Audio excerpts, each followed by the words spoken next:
kembali setelah memahami dari tugas garwa suami tentang sandang, pangan, kelawan papan. Sudah kita ketahui bahwasanya tanggung jawab penuh itu kepada garwa suami. 98 kalau kita presentasikan. Kembali lagi, jangan si istri atau garwa kita ini kita menuntut, walaupun tidak kita bunyikan, tapi jangan sampai ada batin kita atau mindset kita untuk menuntut dibantu. Kalau memang itu dibantu dengan kesadarannya, ya ini adalah rezeki kita. Seandainya tidak dibantu, ya sampun. Karena apa? Karena di sini kita sudah jelas membahas bahwa itu adalah tugas pokok. Kalau ngomong pokok adalah dasaran. Dari situlah derajat kita akan diketahui bahwasanya derajat itu munculnya dari kita memenuhi tugas pokoknya kita sebagai garwa suami. Benar apa senajan hasil duel, ajur-ajuran, tapi kita tetap berada di porsi bahwasanya ini adalah tanggung jawab saya, ini tugas saya. Apapun yang terjadi pada diri saya harus menjalankan ketiga-tiganya ini. Wani ngawali, wani ngakhiri. Kembali ke jiwa satrio. Orang Jawa mengajarkan jiwa satrio. Karena itu sudah pilihan kita. Jadi jangan sampai kita merasa terbebani. Karena ini pilihan kita. Kembali lagi, apakah kita dijodohkan waktu kita menikah? Kan buat pilihan dewi. Apa sih jadi pilihan nih? Kabeh kok tanggung jawab. Ya wani milah, ya wani milih. Setiap pilihan ada resikonya. Jadi untuk kitanya sendiri di sini sama mungkin pemirsa yang di sana yang masih bujang, yang masih berjaga, yang masih belum menikah.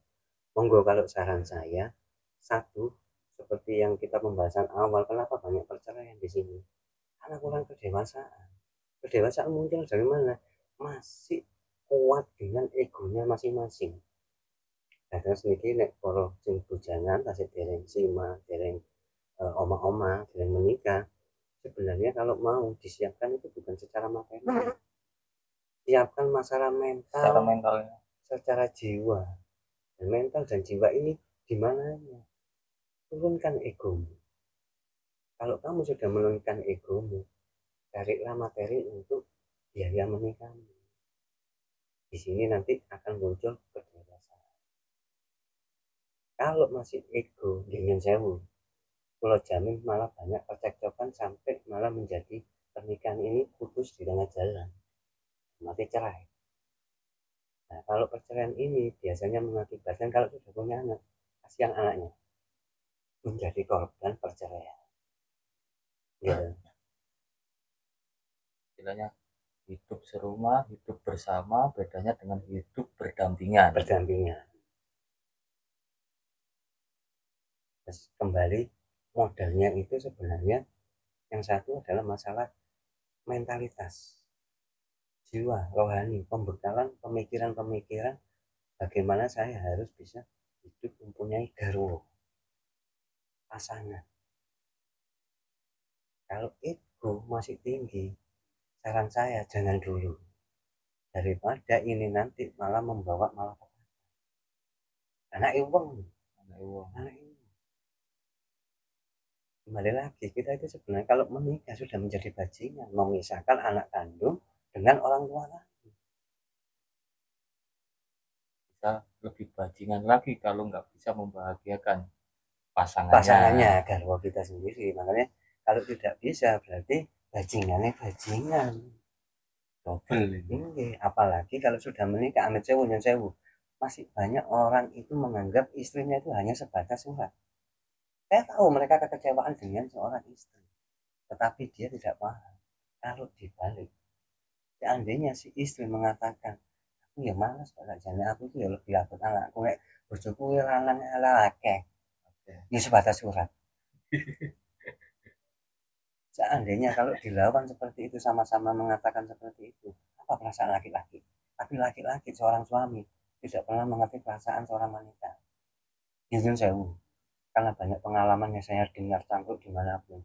Kalau wanita tidak pernah mengatakan bojoku sing lanang bapak ya arek itu tak anggap sebatas surat bukan. Tapi kebanyakan laki-laki yang menganggap bahwa istrinya hanya sebatas surat. Nah, yang tempat dedel ingin sewu. Ini adalah pantangan kita mengatakan seperti itu. Kenapa? Ini bahaya. Bahaya terus perjalanan awak dhewe. Sabdone awak dhewe nih. Hanya sebatas surat. Nanti kamu sendiri pun juga sebatas surat. Apalagi waktu anakmu kecil kamu mengatakan sebatas surat ketika kamu sakit. Apa anakmu sing ngingoni, sing ngeramuti? Padahal yang dianggap rendah tadi yang sebatas surat. Seorang istri. Bojone. Kita kumpulan pededer di sini jangan sampai mengatakan bahwa istri adalah sebatas surat. Apalagi kalau didengar oleh mertua kita, orang tuanya garwa kita seperti apa? Mangkel ora hati nih. Ya, jangan sampai karena kita sudah membunyikan atau mengatakan garwa si garane nyawa. Terus ujuk-ujuk masalah surat.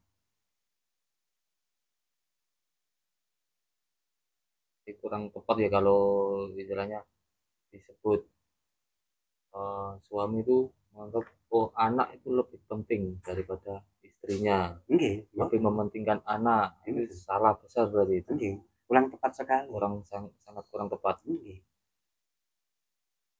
Karena saya merasakan sendiri istilahnya ternyata dengan menyenangkan hati istri itu efeknya bisa membahagiakan anak otomatis secara nggak langsung karena sudah kalau pabriknya kita sayangi produknya otomatis hasilnya memuaskan. Produknya aneh ini kan produknya pabriknya kan kita dengan garwa kita istri kita otomatis. Kalau orang mengatakan bahwa sebatas surat, saya yakin bahwa kamu sudah mengalami kekecewaan dalam rumah tanggamu. Tanpa disadari kekecewaan terhadap istrimu itu perilakumu sendiri. Karena egonya. Banyak ada beberapa ajaran yang mengatakan laki-laki yang baik itu akan mendapatkan wanita yang baik. Begitu pula sebaliknya gitu. Kalau laki-laki yang keji mendapatkan wanita yang keji pula. Kalau kamu kecewa dengan istrimu karena istrimu bla bla bla bla, berarti kamu juga sebagai imam juga tidak bisa. Tetapi kamu tidak mau introspeksi, tidak mau menyalahkan dirimu, tapi kamu menyalahkan istrimu. Nah, kok malah digawe rasa nang konco. Bojoku lo nggak plei. Silakan di luar sana, tapi kalau betul kita mengatakan, loh, nggak plei bojomu apa awakmu? Terus saya gak berani. Ya, iki awakmu ta bojomu. Jadi anjir nggak play, lah kamu sebut rapi, berarti kan nggak play. Lu nggak play? Nggak play, plek. Nggak play pasti. Kalau kita mau runtut karena hukum lagi hukum yang realita sebab akibat. Tahu nggak ceritanya apa ujuk-ujuk mak mendung. Nek wong nggak play pasti oleh nggak play. Pasti semua ini ada yang namanya argumen, ada alasan-alasan penguat. Nek bojone awake dhewe ini paling mergo awake dhewe yang ini. Kita cek lagi. Disitulah kesempatan seorang suami untuk memperbaiki diri. Nggih, di balik pengajaran itu yang Jawi, ulat sariro hangrasa wani. Kembali lagi berani mengintrospeksi diri kita sendiri. Bojoku gak tepat, pilihannya sapa? Pilihannya kamu dhewe berarti kan tepake intine gak tepat. Wis ngerti gak tepat mau pilih. Dari mana ukurannya yang tahu kamu kok bisa milih? Kita sendiri. Kalau ukurannya berasal dari kita, berarti ukuranmu sing sowat. Nek wis pilihanmu sing sowat mau, ya aja nyalahno pilihan. Ukuranmu dewi, ya diri kamu sendiri yang menjadi parameter atau barometer memilih seorang pasangan. Kalau mengharapkan istri yang soleha, apakah kita menjadi suami yang soleh? Pertanyaannya seperti itu. Jangan berharap istri itu menjadi baik kalau kita tidak punya cita-cita atau niat menjadi suami yang baik. Nonsense, bullshit, ngomong kosong. Harus ada pembuktian. Bukan cuma sekedar wejangan. Nah, dari itu kita bahas nih, wah pemirsa sing para wanita istri nih sana. Monggo bisa konsultasi sini sama, harus bawa suaminya di sini. Kembali pasti sebenarnya komunikasi. Jadi jangan ya, kita harus open mind, dibuka pikiran kita, hati kita, open feel, dibuka perasaan kita, harus ada keterbukaan, pasti ada argumentasi. Harus menurunkan egonya dulu. Karena kadang wanita pun nggak mau cerita, nggak berani.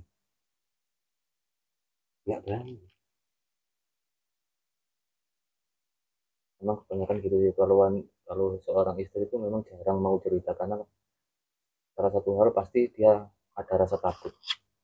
Pasti itu. Kalau mau cerita yang sebenarnya seperti apa, pasti takutnya suaminya nanti marah ataupun nanti malah berbuat yang tidak. Padahal kalau sebenarnya wanita mau duduk bersama dan keterbukaan semua, pasti wanita ini si istri ini akan ngomong semua kok, mulai dari kekurangan kita, kejelekan kita, bla bla bla, pasti kok. Tapi apakah kita yang namanya laki-laki atau suami tadi kan egonya masih tinggi, apakah mau duduk bersama? Nah itu loh yang susah. Dari segi apa? Sudah dikat, ala wong itu loh.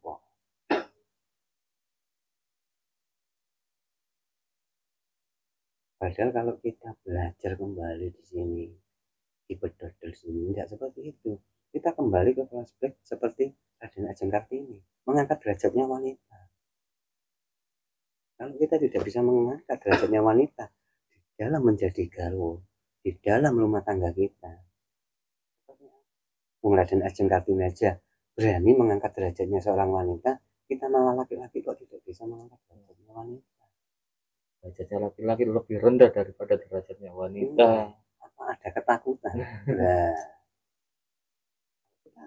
nggak boleh takut. Justru di situ kita tahu mana letak kesalahan kita, nanti bisa kita benahi, kita perbaiki.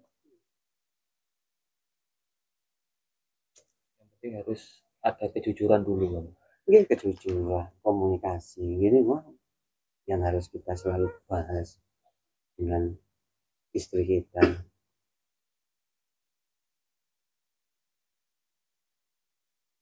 Karena memang enak sih kalau sudah bisa ngobrol, diskusi sama istri, itu memang lebih ringan sebenarnya beban. Iya, pasti. Meskipun belum ada solusinya, tapi kita sudah menyampaikan ke istri, itu memang bebannya sudah berkurang. Pasti, saya yakin. Dan saya yakin juga kalau kita sudah jujur, bisa komunikasi sama istri, pasti nggak jauh dari situ, pasti ada solusi. Pasti. Itu keajaiban yang sudah sering saya alami, pasti ada keajaiban. Karena setiap harinya kita kan masalah itu 99% kan berputar masalah di rumah tangga. Padahal di rumah tangga mau nggak mau kita selesaikan dengan siapa kalau bukan di garwo kita, di garwo nyawa kita. Berarti kalau kita nanti paham dengan pembahasan garwo, berarti tentang filosofi garwo, bukan isapan jempol. Benar-benar sih garwo nyawa itu bukan hanya sekedar oh ini kata-kata kita aduk-maduk. Tapi kalau mau praktek loh nggih, kalau mau ngayai loh nggih, ngayai itu mau praktek, mau berbuat penuh dengan tanggung jawab. Semua itu harus dengan praktek langsung. Baru bisa memaknai tentang filosofi yang ada, baik itu filosofi tentang kejawen atau di peribahasa dan sebagainya. Dengan adanya perilaku atau praktek, itu akan terbukti. Bukan hanya pemaknaan secara pemikiran, tapi pemaknaan itu akan masuk di dalam hati dan jiwa kita. Kalau kita percaya, kembali lagi tentang sebab akibat walaupun dengan lakati. Tapi kue mengunduh kakakmu oleh bojomu, tapi kowe nandur apa nang bojomu? Kok iso bojomu ngono? Jangan menyalahkan istrimu dulu. Mulat sarira ngrasa wani. Kudu wani introspeksi.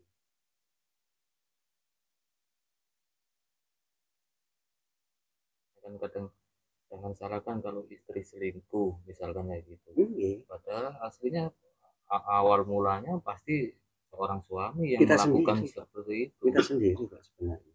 atau enggak yang memicu orang bisa selingkuh. Pasti Itu kitanya yang pada sendiri. umumnya.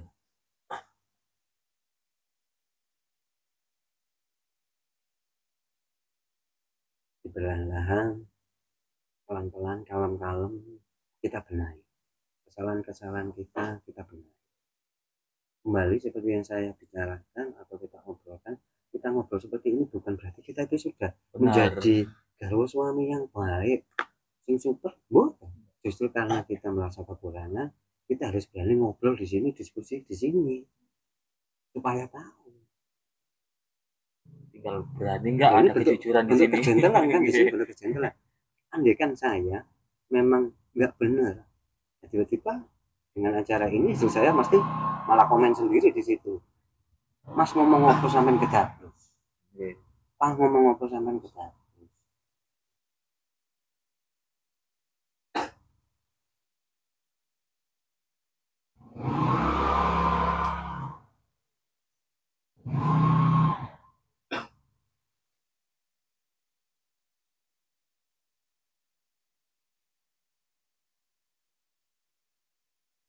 Ngobrol-ngobrol di sini kan sebagai bukti kisah nyata Kisah sebenarnya. nyata. Menurut pengalamannya masing-masing. Jadi Nggih. nggak ada istilahnya settingan atau seperti apa. Itu nanti bisa kok langsung di cross check kan gitu Bos. Nggih. Bisa langsung di cross check di kanal YouTube-nya atau Langsung di dari personilnya. perorangannya seperti apa. Keterbukaan. Monggo, monggo perso. Silakan menilai sendiri seperti apa. Dan kalaupun dari pemirsa ada yang mau bertanya, bisa di kolom komentar tanya. Pasti kami jawab semampunya nanti. Karena konten yang kita buat kembali lagi bukan hanya sekedar hiburan atau kita komersilkan, tidak, sebenarnya kembali untuk dokumentasi kita. Menceritakan perjalanan hidup. Oke, jadi kita duduk bareng di sini, kita diskusi, kita mengumbar janji kita di sini itu ada bukti otentik. Ya, untuk diperlihatkan ke anak cucu kita. Seperti apa? Jadi, seandainya kita lupa bisa kita buka. Atau kita ngelupa, ngelali, si istri mungkin bisa buka. Kebanyakan ngelali. Mau ini nang YouTube ngomongin kok wong tegas kok iya, nyatane lho gak ono. Sarungan blangkonan kok wong jazz ae. Tibake gatel ya.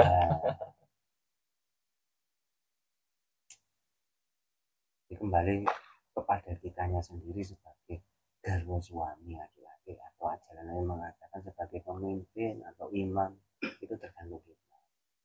Maka kita harus cari ilmu sebanyak-banyaknya untuk menjadi garwa suami. Jadi bukan hanya materi. Ya. Kembalinya ini nanti setelah ketiganya ini sudah kita penuhi, masih banyak lagi, yaitu tentang ngayomi. Kita bahas tentang ngayomi. Ngayomi tentang apa? Kalau saya tarik, intinya ngayomi ini bentuk dari menjaga atau melindungi secara fisik. Ngayomi. Kalau panjenengan mungkin punya persepsi lain, monggo ngayominya seperti apa? Ngayomi itu selain dari segi fisik, kita juga disebut dari segi batin juga gitu. Kalau batin nanti larinya ngayomi. Oh, ngayomi benteng ya. Ini benten karena ada yang namanya ngayomi dan ngayomi. Kalau oh, ngayomi, ada ngayomi. Baru dengar nih gimana gue loh. Ngayomi ini baru. Kalau ngayomi itu raga. Eksternal, ini eksternal. Kalau di dalam raga atau jiwa, rohani, batin itu bentuk ngayomi. Jadi orang laki-laki garwa suami juga harus berani punya tanggung jawab ngayomi dan ngayomi seorang garwonya. Berarti kadang ada istilah ngayomi lahir batin itu kurang tepat gitu. Karena bentuknya itu Benten nanti ada kesebutan sendiri adalah ngayem. ngayemi. Mungkin kan kita mungkin dari saya kan untuk menjaga ya banyak ya sih tentang kayak sakit Ya, karena bentuknya seperti itu. mungkin nek kalau hamil Iya.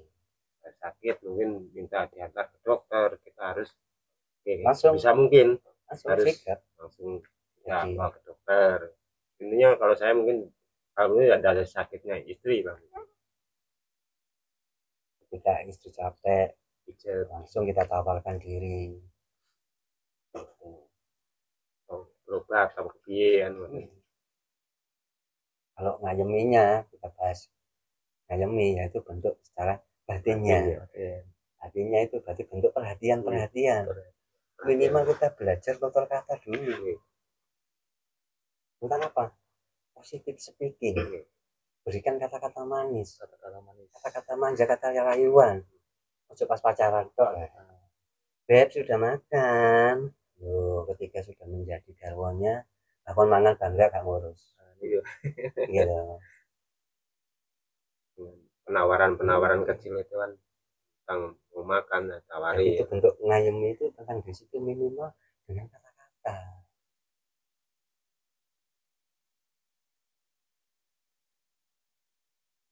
Berarti lebih tepatnya jadilah pacar untuk istrimu, jadilah bapak untuk anak-anakmu. Jangan sampai mengurangi keharmonisan, keromantisan ketika kita sudah menikah.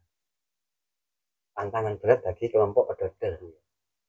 Semakin kita berani menyebut garwo, tunjukkan rasa romantis itu walaupun di dalam dan di luar. Tunjukkan. Tetap semboyan kita dulu kalau waktu pacaran, dunia milik bersama, sama kita terapkan. Kan fenomena aneh, waktu pacaran berani nyapu. Ketika sudah menikah bojone nyapu opo ae. Bocah pundak kayak itu nggak gojek. Membangun psikologi pada kalau kita punya anak ya ke anak, atau minimal kalau belum kita tunjukkan kepada mertua kita, orang tua garwo kita, kalau kita itu benar-benar bisa selalu romantis. Syukur-syukur kita bisa membuat iri mereka, apalagi yang pernikahannya sudah lebih dulu, lebih lama. Tunjukkan. Itu kalau menurut saya sebagai jadi doa juga buat kita dari orang tua ataupun mertua, karena melihat anaknya dan menantunya bisa rukun itu kan suatu kebahagiaan tersendiri bagi orang-orang tua. Itu kan salah satu bentuk ngabekti awake dhewe marang wong tua awake dhewe, marang mertuane awake dhewe, minimal dengan bukti bahwasanya kita itu jarang-jarang gitu.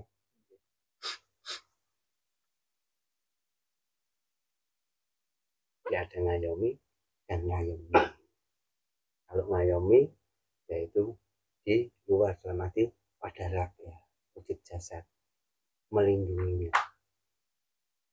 Kalau ngayomi dalam bentuk memberikan ketenangan, ketentraman secara batin dan rohaninya.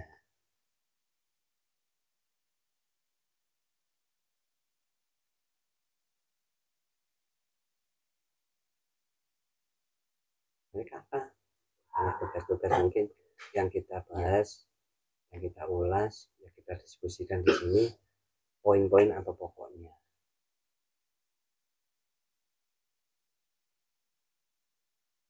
Ini ngomai, ngayangi atau ngopeni, nyandangi,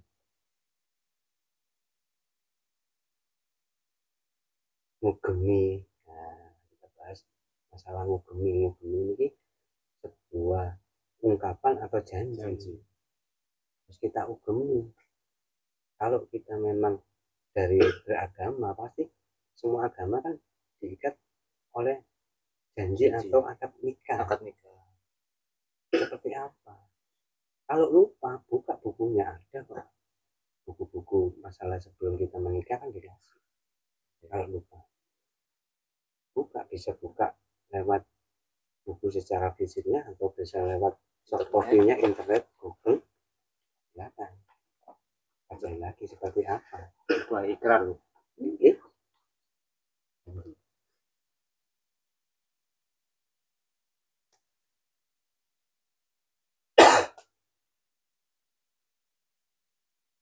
Kalau sudah bisa mengerti tentang bumi, kita terapkan perlahan-lahan mulai dari sekarang.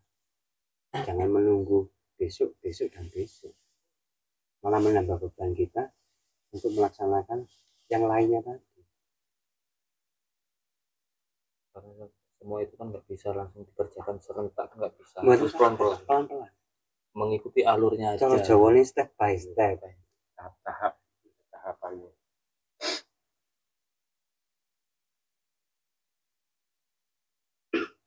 Justru karena kita banyak kekurangan dan kesalahan, maka kita harus berani duduk bersama, bercerita bersama, diskusi bersama. Pemahaman-pemahaman tentang tugas pokok kita yang kita bahas tentang garwo laki-laki atau suami ini, minimal harus kita memahami dulu. Kalau kita tidak paham, bagaimana kita prakteknya? Ngayang ini lho, nglakoni ini lho, ya nopo nek gak paham. Wong garwa mawon mboten paham garwa iki.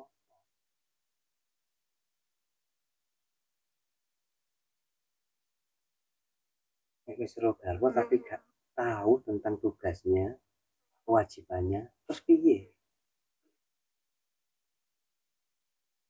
Dasarnya serem aku nih. Harus ada jiwa satria untuk memenuhi dari tugas kita sebagai garwa laki-laki atau suami ini, harus penuh dengan jiwa satria. Dibabakan tentang garwa laki-laki atau garwa suami ini, kenapa sebenarnya kok masih banyak? Memang utama tugasnya itu memang banyak di laki-lakinya. Kalau sudah pernikahan ini kita jalankan, kalau kita sudah berumah tangga ini memang bahasanya ini banyak tanggung jawabnya pada laki-laki sebagai imam dan sebagai kepala rumah tangga. Elek api enak gak enak itu apa tadi tanggung jawabnya wong lanang. Karena mungkin kan si pihak istri pun sebelumnya kan bertanya punya pekerjaan apa, takutnya mungkin ya itu kan nggak diopening, nggak di itu kan ya. Intinya kan kita harus jadi wong lanang sih sak temene lah kan, mau ngayai opening. Cuman nih kadang-kadang ya mungkin seketik-ketik lagi nggak mungkin sempurna lah. Itu kembali lagi itu tidak sempurnaan kita. Makanya kita bisa duduk bersama-sama. Saling tukar. Kalau kita sudah mampu, sudah bisa, sudah sempurna, nggih mboten ngarah kita duduk bersama, diskusi bersama. Kita saling tukar pendapat, apa sing jenengan sampun lampai kan, saya juga mungkin kan sangat meniru lah, maksudnya dalam arti beda cara, tapi intinya kan permasalahan sebenarnya kan sama. Jadi mungkin enggak itu Gus Slamet, nah Gus Pering, ya Mas Wisnu, mboten sami lah perjalanan hidup itu kan sama. Cuman arahnya mungkin intinya itu judulnya itu sama. Cuman banyak cara sendiri-sendiri lah beda jalan. Ini bisa kita ambil dari pengalamannya para kajian di sini ini untuk apa pembelajaran dari kita. Mungkin si beliaunya sudah, saya belum. Karena masalah hidup dan kehidupan ini bukan masalah kamu lebih baik atau tidaknya. Mungkin karena kitanya belum, kamunya sudah. Dan Tuhan yang mencipta atau alam ini memberikan kekuatan masing-masing. Mereka tidak bisa menjadi kita juga nggak bisa jadi mereka. Punya porsi masing-masing. Di sinilah nanti kalau kita bertemu dan kita saling berdiskusi, akan muncullah sebuah hidup dan kehidupan. Ada interaksi. baik secara raga maupun secara batin, interaksi lebih dari satu hidup disebut kehidupan. Kalau duduk di sini, diskusi di sini, tukar pendapat di sini, mau sinau bareng di sini, maka hidup akan menjadi lebih hidup. Kalau mau kembali lagi, kan masalahnya mau tidak mau. Dan masalahnya bisa nggak bisa. Kembali, kenapa semua dikasih kekuatan sama-sama? Masalahmu, masalah kita, masalah mereka, masalah dia. Sebenarnya semua diberi kekuatan dan diberi jalan keluar. Tapi kemampuan manusia seseorang itu kan beda-beda ya. Akhirnya kita ngomongnya proses ya. Akhirnya kita ngomong prosesnya yang berbeda. Kalau kita ngomong proses berarti butuh waktu. Tapi saya yakin kalau kita bersungguh-sungguh pasti akan menemukan solusinya. Kembali seperti peribahasa, hidup berpasang-pasang. Ada masalah pasti ada jalan keluarnya. Ono rino ya ono wengi. Nah, ono gak enak. Piro sih nek para leluhur ya Pak Ibu yang jauh, para mbak-mbak ngomong, oh kayaknya wong temen bakal tinemu. Kalau kita tidak menemukan, berarti kembali, berarti aku kurang teman, makanya gak nemu. Koreksi lagi. Oleh teman pasti bakal nemu, pasti. Kembali lagi kita harus berani introspeksi. Kalau gak nemu, berarti kurang teman. Bisa untuk menyalahkan orang lain. Seperti pembahasan dalam garwo ini. Kalau bisa kita jangan menyalahkan keadaan, menyalahkan istri kita atau garwo kita. Kita berani introspeksi. Kalau mau menyalahkan kita salahkan dulu.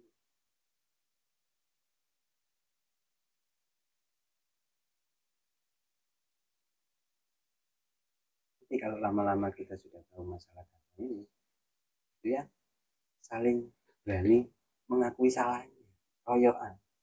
Aku sih salah, aku sih salah. Lalu kita sama-sama mau belajarnya di sini, pasti akan rebutan salah. Dapat feel yang seperti itu enak. Jadi beban tambah hilang nih saya. Buatan kok membesarkan cektoknya ini. Jalan keluar yang terbaik. Di luar dugaan biasanya. Akan kekuatan yang secara spiritual, secara batin itu akan muncul kok. Kalau kita benar-benar menyatukan yang namanya garwonya kita dalam masalah di rumah tangga kita, ini pasti ada kekuatan-kekuatan yang di luar nalar kita.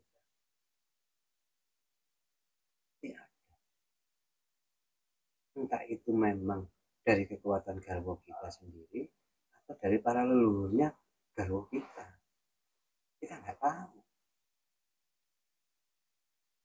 Tapi sebaliknya kalau kita menyakiti garwo kita, maka baik dari leluhurnya juga akan tidak pernah membantu.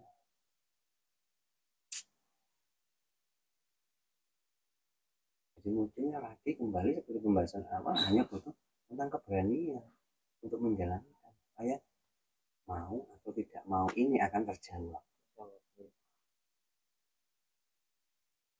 Kembali untuk tugas pokok mungkin yang akan kita sampaikan di sini sebagai ngawarnui ini memberikan kitanya sendiri dan garwo kita ini sebuah pengetahuan. Tapi kalau kita ngomong itu berarti hidup kita harus punya kualitas. Kualitas apa? Minimal tentang mindset, pemikiran. Pengetahuan kita harus lebih luas. Kalau kita mau sebagai memberi pengetahuan, kan nggak mungkin kalau kita malah pulang pengetahuan. Apa nih bingung? Enggak, saya makanya sih itu dibatasi bibit, bobot, bebek. Ini kan termasuk bibit, bobot, bebek ini termasuk dari pengetahuan. Baik dari garwo suami maupun garwo istri ini juga mengikuti bibit, bobot bebek ini karena apa? Karena ditujukan untuk powernya ini, pengetahuannya ini. Karena apa? Karena untuk menghandle masalah-masalah nantinya yang akan muncul di rumah tangga. Kembali lagi mungkin kalau punya turunan bisa menjadi pendidik yang baik dari seorang ayah ataupun seorang ibu, dari pengetahuan yang ada. Maka hidupnya itu harus penuh dengan kualitas. Mungkin dalam bahasa ngajarnya sekarang minimal kamu harus smart, cerdas. Ya butuh masalah cuma pintar akademis yang dikatakan power di sini pengetahuan itu kita itu mudah mau minimal mau belajar. Kalau orang nggak mau belajar ya sudah, minimal mau belajar, terus mau benar-benar menampung semua ilmu-ilmu pengetahuan, baik itu dari zaman dulu sampai sekarang yang namanya teknologi, kita harus juga mau belajar, memberikan pengetahuan.